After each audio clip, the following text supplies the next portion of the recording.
If you are looking to make some money betting the college football playoff semifinals, either semifinal, whether it be Thursday's matchup between Miami and Ole Miss or Friday's matchup between Indiana and Oregon, you have come to the right place. This is the Blitz live on the WagerTalk YouTube channel.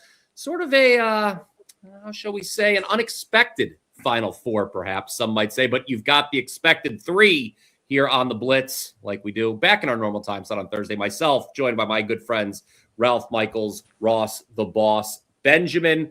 Guys, we're going to actually start with Friday's game down in Atlanta, the Peach Bowl, a rematch between Oregon and Indiana. These teams, of course, met in Eugene back in, what was that, October? I want to say October 11th. Yes, it was October 11th, as a matter of fact. That was Indiana's coming out party, if you will, Ross, in that game. They were a 6.5-point dog going into Eugene, and they went outright 30-20.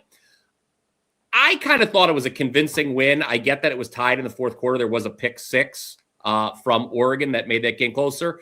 But I'm going to let you start the breakdown here, Ross. What are you thinking for this rematch between the two? Yeah, I agree with you, Dan. I mean, if you look inside the numbers, Oregon had all of 267 yards in that game. So that 20 points scored is a bit deceiving. And you touched upon the pick six. That had something to do with it. But, it's not like Indiana went up and down the field on Oregon either. I mean, they only had 326 yards in that contest as well. This total opened at 46.5. Now it's up to 48.5 and 49 in some places. So I know there was 50 points scored in that first game, but when you look at the combined total yards, a little over 600 yards of total offense in that game, it didn't really equate to that 50 points scored. So I have a lean toward the under in this game. And even more so now that total has gone up. I think that's more public money than it is sharp money that raised that total. Ralph, I'm going to go to you next with a trend. Of course, you are a resident trends expert here at WagerTalk.com. And the big trend is, and this is, I guess, good news for Oregon, perhaps, but since 1990, teams looking to avenge a same-season loss in a bowl or playoff game are on a 7-1 ATS run. So what do we think? Are the Ducks, did they maybe learn a thing or two? It's very interesting. Obviously, we mentioned that Indiana was a 6.5-point dog when they headed to Eugene in the regular season. Now they're the favorite. They, of course, are the number one overall seed in this college football playoff. The only team in the 2-year format of 12 teams to win coming off a bye. Oregon was, of course, the number one seed last year and lost in its first game to Ohio State. So I don't know. It's easy to be impressed with Indiana after what they did to Alabama. I think we could all agree. I had a 5% on Indiana that I wish they could all be that easy. But what do you think here? Are people sleeping on the Ducks, Ralph? Well, I'm just going to say this for both games, guys. I really think Indiana and Miami are at least 3 points higher than the lines would have been at the end of the regular season. I had Oregon as a pick, and I had Ole Miss as the favorite. What's happened? Well, they both won both games, but IU and Miami, again, I'm lumping them together, looked so impressive and got so much love from the public that right now we are seeing a true, legitimate, inflated line because of the public. Rarely does that happen in college football, but in this day and age, it does. You look at the teams now, and Oregon held Texas Tech to a season low. No one talks about holding Texas Tech to 10 first downs and 210 yards. They all talk, well, look how good Alabama. They held Alabama to 193 yards. Both teams held opponents to a season low. Also, Indiana, much more physical on both lines of scrimmage. Oregon, much more speed. The first game in the rain and wind, even though it was in Eugene, hurt Oregon. I truly think that the speed factor got negated by the rain and the wind for the Ducks, where Indiana lined it up. And what did they do? They ran the ball 37 times, passed only 31 times. Both, again, the defenses number 5 and number 7 on the season, holding their opponents to a season low. I think the pressure builds. I do like first half under. With the line climbing up, it was 23.5, and I did not use it for my customers. I'm looking now. There are a couple 24.5s that popped up first half. A big difference getting from 23.5 to 24.5 for that first half line. So if you do want to bet that, make sure you're shopping for this. I have a best bet in the second thing, but Brian and Ross, I'm just going to share my play for tonight, guys, that I have for sale. This may sound square, but in this situation, my client release for tonight was a 6.5-point teaser on Oregon and Ole Miss. I got them both plus 10.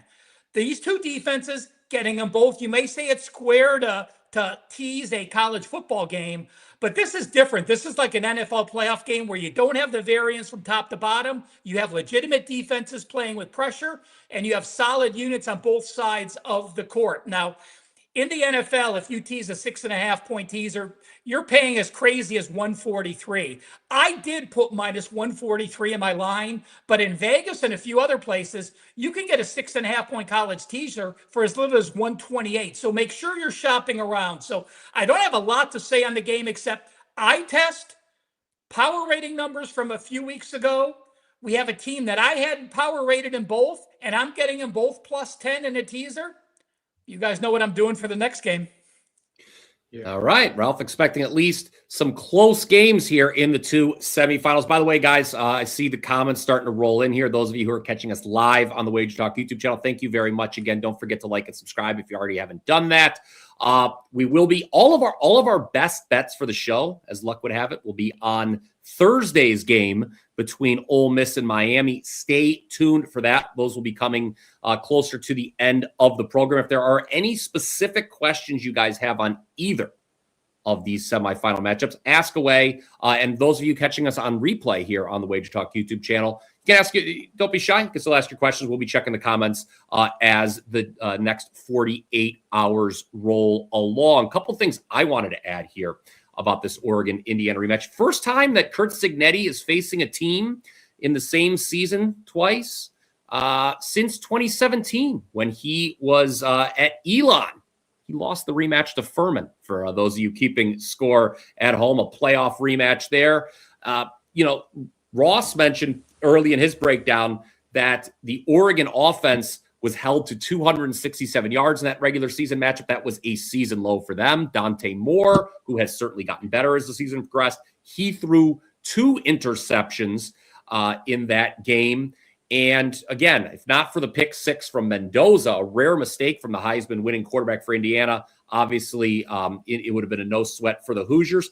Another question I have to ask you guys in the chat, I guess there's really no way to ask this, but Oregon was 3 for 4 on 4th down in that first meeting. Does that happen again? That's obviously, 4th down variance. If we knew it ahead of time, Ross, we'd all be millionaires. But again, that's a great question, Brian. And I would say I would have to know the average yards needed on 4th down to make further comment on that. Now, I mean, if it was 2 yards or less on average, it's not overly impressive, but 3 for 4 is still good, very good actually. But I would need to know that, you know what I mean, in order to make. And again, you could be looking at a 4th and 6 when it was a 10-point game late, and they're playing soft coverage and with Oregon having the ball in their own territory. So there's a lot of factors that come into how impressive that really is, or how least impressive that is. Ralph? Brian, I went to stats while you were doing it. Just FYI, Oregon on the year was number 36. They were only 18 of 30. So prior to going 3 and 4, they were only 15 of 26. So not a very good percentage, right around the middle of the road. So, but I don't have the average to go line like the average distance they went for it on 4th down to me is a determining factor in grading that. 3 for 4, even the 18 for whatever Ralph just said, 30. Who had the most 4th down conversions this year? Of any college football team? Army. This is too bizarre. Florida Army Atlantic was number one. Oh, really? 41. You could have given me 30 guesses. I wasn't going to get Florida. How I was about not going to this get FAU. Army was number 2. Oh, 39 that makes a lot of sense. conversions. Again, they go for it on third down. They get the third and under 2. They're going to run Navy it, then does the run it same again. thing, So, too. yeah. But you know what, Brian? Alluding to your comments at the top, with this Final Four that not a lot of people expected. Look, Oregon's been there and done that before. But I think it's refreshing for college football. I really do. This field, Ole Miss, Miami, who hasn't been there for 20-something years, Ole Miss for the first time in this position.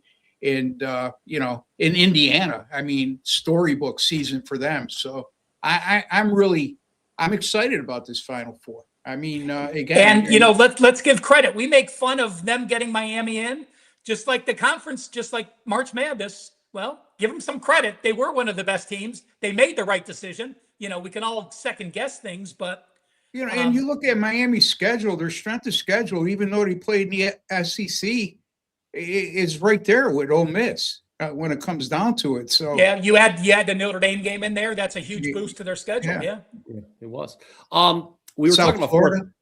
we were talking about we were talking about fourth downs a moment ago. I wanted to reference this. Whether look, I don't care if it's 4th and 6 inches. Memo to all 4 of these teams: do not do the stupid wildcat on 4th and 1. I don't know if you guys remember on New Year's Day, the teams were 0 for 100. They know it's coming. That's not a hype. I know it seems like use your quarterback to sneak 6. Nothing infuriates me more. Not only the wildcat. Nothing infuriates me more, Ralphie boy, than when it's 4th and less than 1 or 4th and 1 and they're in the shotgun. Why? Yeah. Why? You're Now I have a serious question, Ross. You were pretty animated on that. Yeah. What aggravates you more? Shotgun on 4th and 1 or Lane Kiffin? Oh. No, I had to bring it up one more time. I put up with the 4th and 1 shotgun all my life. I'll never be able to put up with Lane Kiffin and his antics anymore. You would think the tush-push we're changed. Getting ahead of ourselves. The Eagles changed. He drags 2 more assistant coaches with him this week who coached in the game last week. And you know what? How stupid is LSU, Brian? It's not looking bonuses to Lane Kiffin for Ole Miss winning playoff games when he's not even there. There has to be some backroom deals here. It's like, dude, if you're going to poach the staff, you're not getting your bonuses when we win. If you're going to poach the staff, poach it right from the start. You know what I'm saying? Yeah, it's not like with the offensive coordinator still going to be there, which is huge, right? Charlie Weiss Jr. But you got a wide receivers coach, and I think I can't remember the coach. There's a lot. There's a lot of assistants on that offensive staff that will not. That's a very good point. As we're going to get into that Miami Ole Miss game, there's a lot of offensive coach on the staff that won't be there for Thursday's game. Just a reference. I mean, you look at what Ryan Day did, right? Hartline stayed, but he took the play calling away because he wanted to give him responsibilities. Yeah. Ryan Day might have cost us. And he was not good. If Hartline was calling those plays, the offense would have looked better. Don't know if we would have won, but there clearly is there. I mean, there are distinct situations where you losing a coach this late in the year in this type of environment can cost you a game, and I think it did for Ohio State. Yeah, and the Oregon DC is leaving, by the way, to bring it back to the India before we move to the other game. The Oregon DC is leaving, while meanwhile, Cignetti, man, tip your cap to this guy. This guy, in the week between playoff games, this guy's working the transfer portal. I mean, he's just poaching high-level 5-star guys all over the place. Well, so it's easy, Brian. All you got to look at that death stare that he has on the sideline. Yeah. He goes into these kids' houses and looks at the parents and the kid, and they can't say no. Anyway. Oh, I thought you were going to say it's pretty easy when you're undefeated and the number 1 ranked team in college football. That too, Ralph. Yeah, you're right. Always bringing up, your input is invaluable, Ralph. I was going to bring up the Lane Kiffin thing if Ralph did do. I will say one last thing. Let's put a bow on the Oregon-Indiana matchup. Give something actual. I think if you like Indiana, I would just bet them to win the Nationals. I just bet them to win twice. They're like plus 130, plus 135 right now to win the national championship. I would just bet that rather. I actually don't want to lay the points with Indiana in this game. I think Oregon very good. I think it could very well be a field goal game here on Friday night. So I think Indiana, I actually think there's still some value on them to win it all. All right, that is Friday's matchup down in Atlanta, the Peach Bowl. Let us know how you'll be betting that game in the comment section below. We appreciate you keeping the Blitz interactive. But I did tease a few moments ago that our best bets, of course, our show best bets we have every week, they will all be on this game that just popped up on your screen. Thursday night, ESPN, the Verbo Fiesta Bowl out in Arizona.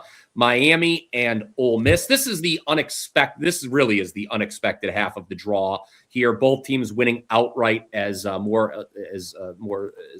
greater than 6-point underdog in the quarterfinals. I broke this game down on WagerTalk today with Andy Lang yesterday. I'll reiterate some of my points in just a little bit. But Ralph, let me go to you first on this game.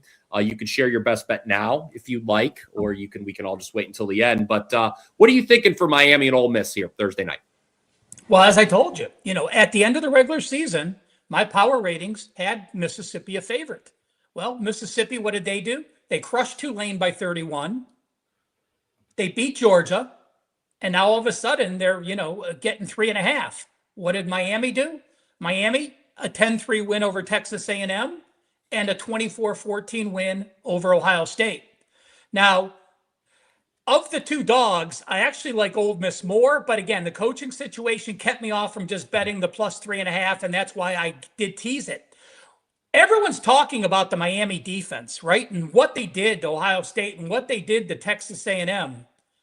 Nobody's talking about that in the two playoff games, Miami got outgained by 48 yards and outgained by 41 yards. They've been outgained by 89 yards, where Ole Miss is plus 206 yards in those two playoff games. People are too enamored with this defense. There's no way Miami's going to win by 10 points unless they get a couple turnovers. Remember, they were plus 3 turnovers, and yes, their defense is a playoff, a turnover havoc maker.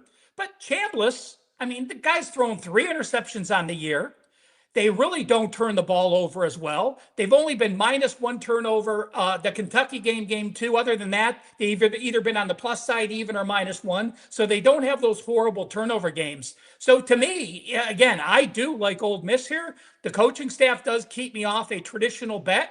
But I am going to go to Trinidad Chambliss as my best bet. And I don't do a lot of props in the college football regular season, really none, unless something really pops up for me. But when I broke down this game, this one really did surprise me as getting some value. You look at, again, we're all enamored with the Miami defense and what they did. But when you look at the schedule, who they played, Ohio State saying -44 about a year, not a mobile quarterback. Pittsburgh, Heinzel, 88 yards, not a mobile.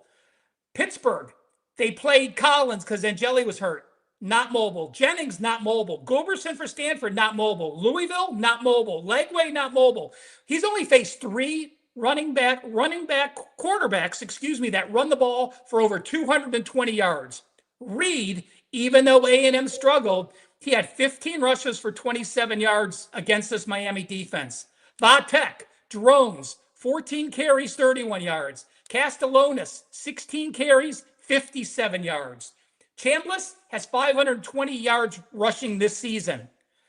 The prop is over 23.5. You're laying 114.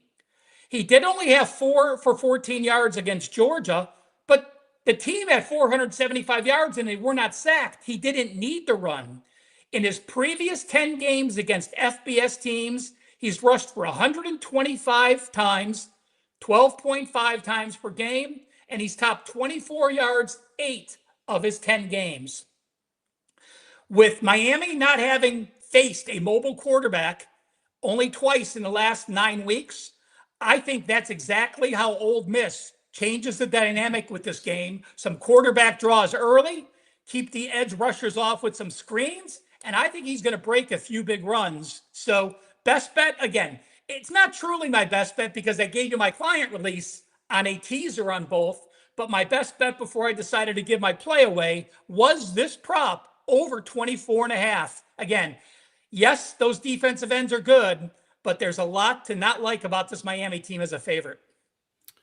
Who says the holiday season is over? Ralph Michaels remaining in a generous and giving mood there with the plays. The prop there again is Trinidad Shambles over 23.5 rush yards. You know, as you were talking there, Ralph, the old memory got jogged just a little bit. I was thinking back to that Oklahoma game. I think we would all say that maybe before this matchup here tonight, that Oklahoma was the best defense that Ole Miss has faced this season. And Chambliss, what did he do? He ran for 53 yards against Oklahoma in that game. You know, he was a couple times forced out of the pocket. Yeah, and so I concur with that. Dan, we had a question, I think, in the chat about props. Let's actually, before we go to Ross's play and my own on tonight's game, let's go to this. Do you have any prop? Well, we just gave you one right there with Ralph liking Trinidad Shambles over 23.5 rush yards. He likes Fletcher over his yards, Kewan Lacey over receiving yards tonight's game. That Lacey over receiving yards is interesting because I think Ole Miss may struggle to run the ball. I like Fletcher, AWB4, but my concern with that prop, and we can talk about this generally, conceptually, guys, if you'd like. I think that is a Mark Fletcher, the running back for Miami, over his rushing yards prop is one of those things that as this day goes on, people are going to be talking about, and everyone's going, "Oh, I love that. And then the number's going to go up by kickoff. And then I don't know. Yeah, I think that's going to wind up being one of the most popular props by kickoff, Mark Fletcher over rushing yards. Any thoughts there, Ross? The only prop that I use is one when a tall guy sits in front of me in church. Oh, I need a prop to see over him. Okay. So I don't bet. Okay, no props. I'm sorry.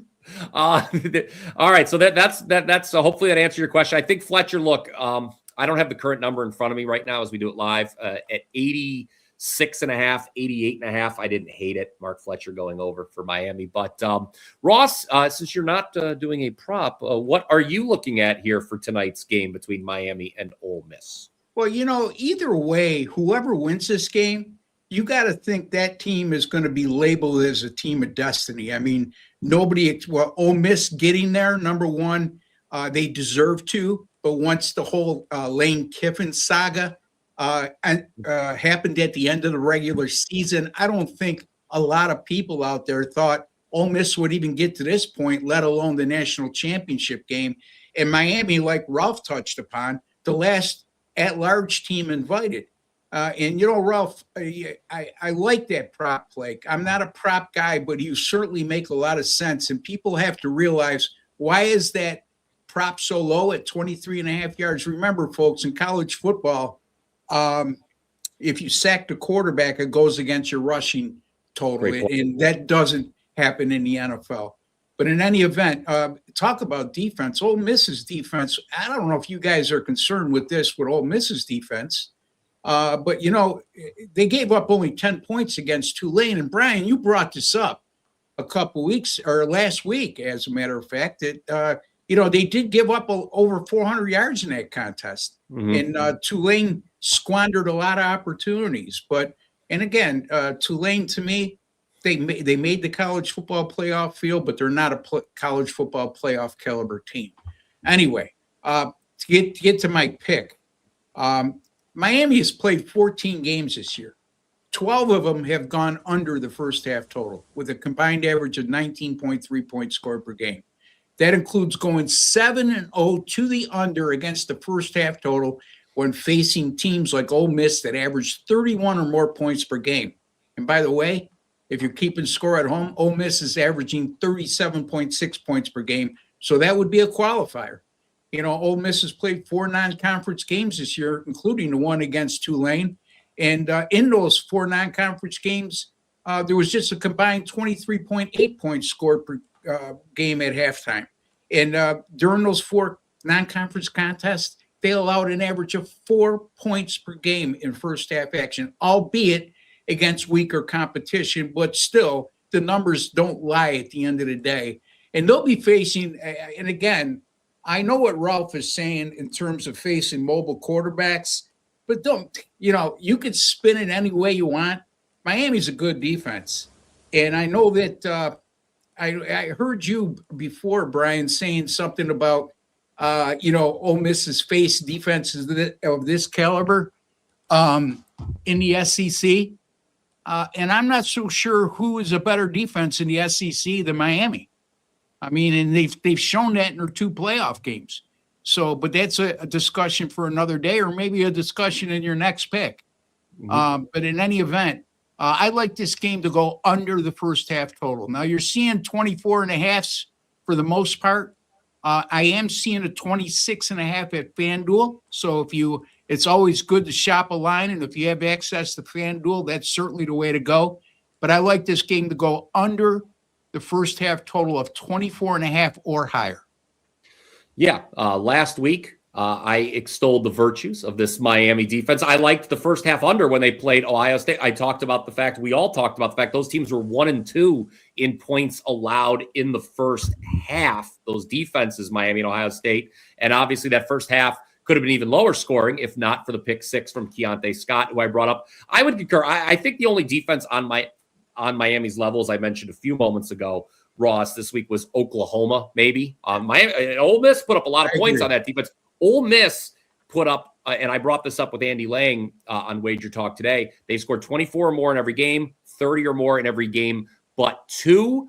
I agree that this game could get off to a low-scoring start, but to round things out here, my best bet, I'm going to look, and you're going to have to lay a little bit of juice here. You're going to have to shop around for this as well. I like Ole Miss's team total under 23.5. You're going to have to lay a little bit of juice to get under that key number of 24. I talk about the kicking game for Ole Miss. I don't care how we get to 24.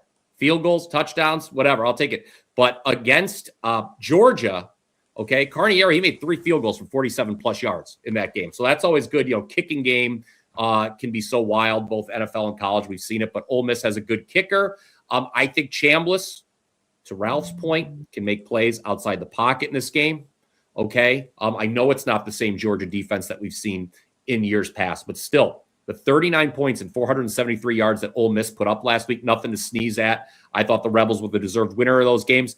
And Ralph also made another good point. As much love as there is for Miami in the marketplace, and I've upgraded them myself, they forced 5 turnovers the last 2 weeks, and I think that was largely the difference. Obviously, the pick 6 completely flipped that game against Ohio State.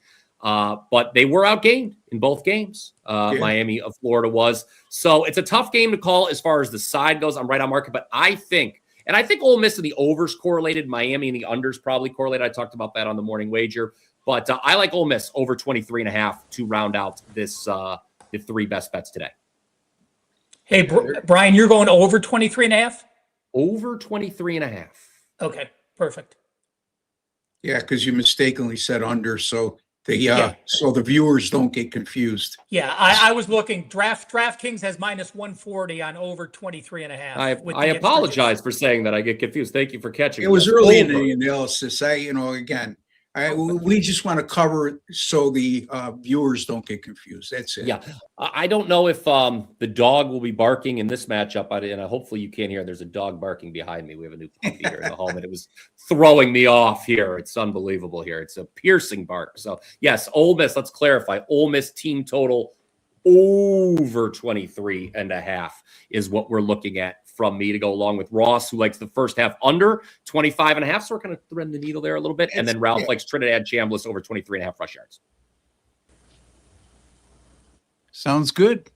Sounds good to me. There it is. All 3 the 3 plays for tonight's game. Let us know your Brian, by the way, that play I just gave you on the under first half in the Miami game, that is a 3% premium pick to my clients tonight. So, you guys have been so good to me this year, buying all access passes and buying a lot of college football. It's the least I could do at this point of the season. So that's a 3%. Well, you know what? You're only going to Ross is generous, right? So what's that, Ralph? I said Ralph's generous giving out a client play. You're generous giving out a client play. But, who's this guy over here? Yeah. Anyone want a dog? I'll tell you that much right now. I'm ready to give away a puppy if anyone wants that. I'll tell you what. Hey, boss, are we here next Thursday going over the championship game? You talking to me? No, the other boss. Oh, okay. I think so, unless if they somehow like don't want. I think it would be awkward if after breaking all these games down all year long, if they're like, yeah, you know what, guys, no, don't worry about the national championship game. That would be an odd thing to do. Yeah. So So I look at it like this in our business: the national championship games, like the Super Bowl, you got a million guys contending to sell the same game. You know what I mean? So to me, we do pretty well at WagerTalk. I don't think any of us will have any problem giving a pick away in a national. And again, guys, let's just remind people, this and the Super Bowl are entertainment. So do not go crazy because there's 2 games. If you really don't like something, don't bet it. If you want to have fun and it's a leisurely bet, that's fine. To have a fun bet on the Super Bowl or a fun bet on these games, I'm glad you said that, Ralph. Because I even say that on Monday and Thursday night NFL games. If you put it on the Sunday board, would you use it? That's exactly how I do it, Ross. On a standalone college football game, if it's not one of my top 5 plays for the week, I don't even. I've had one midweek NFL game this year. I just don't force them because they're not there, and I've had a great season. So, hey, it's important, guys. And again, it's like going to a concert. You could spend $100 on a concert if you can afford that to go to a concert. So if you want to have a couple fun bets on this and a couple teasers and parlays and have entertainment, just make sure it's your entertainment expense and not betting legitimate money unless you truly like this game if it were a regular season game. Yeah, and I'll throw in a curmudgeonly take as well here on this game. If the game isn't competitive, that doesn't mean you need to tweet about it and go on and complain with all of your thoughts how you would fix college football. There's nothing worse in 2026 than a standalone blowout football game and everyone starts, oh my God, y'all used to be better. Let me tell you how I would fix this sport. No one asked for that. And if you're thinking yourself, BP, are you talking to me? Yes, probably I am. So please save your tweets for someone else. I need your help here. Not that I always need your help, but college, you're a big betting angle guy, okay? Because that's what I call them, angles. I share angles, but I am not a big betting angles guy. Okay, big difference. Having said that, I use them, okay, but I want to let the viewers know that that's not my sole reason why I like a game. It's just a supporting factor amongst many that I look at when handicapping the game. And it amazes me, guys, to this day, that people criticize me on the comment section of my solo videos, and that's okay. You have that right. Just keep it clean. But a lot of you out there still can't understand there's a huge difference between a betting angle and a betting trend. Okay? A betting trend has to do with a specific team. The stuff that Ralph gives you a lot of times on this show alone has to do with all teams in specific situation or situations. Which I call systems versus trends and angles. So for me, I say trends and angles are team specific, which aren't as strong because they can fluctuate every week, every season. But a betting system is a situational advantage that has a long historic trend with a large sample size showing what has occurred when this situation has happened. So see, that's why I always ask you for help. I'm going to start calling them betting systems instead of betting angles, and maybe that'll alleviate the whole damn problem. I truly think it is. I think that's the mentality people have. So that's all right. But I'll tell you what, there is one last thing we need to get in here. Incredible deal going on right now at WagerTalk.com this weekend, where you can get 7 days for $69. Normally, cost you get 3 days for $69. But hey, we have expanded that special, less than $10 per day. You see it right there on your screen. You can get, and it's a big weekend. Not only with what a weekend this is, Ross and Ralph, is it not? Not only do we have the 2 college football playoff semifinals, but I don't need to tell either of you that will then bleed in to the NFL wild card weekend, 2 games Saturday, 3 games Sunday, and then a Monday nighter as well. I already have a 5% max bet up for the NFL wild card weekend. As a matter of fact, I referenced earlier, we got 2026. Could not have started on a better note than Indiana absolutely taking Alabama behind the woodshed. So this will be, let's start the NFL playoffs in the same way as well. 7-day all access. You can get all 3 of us, 7 days from all of us, $69 each. At our respective pages. Ralph, is there anything you wanted to chime in with that? Nope. Like I said, it's you guys got my play for today.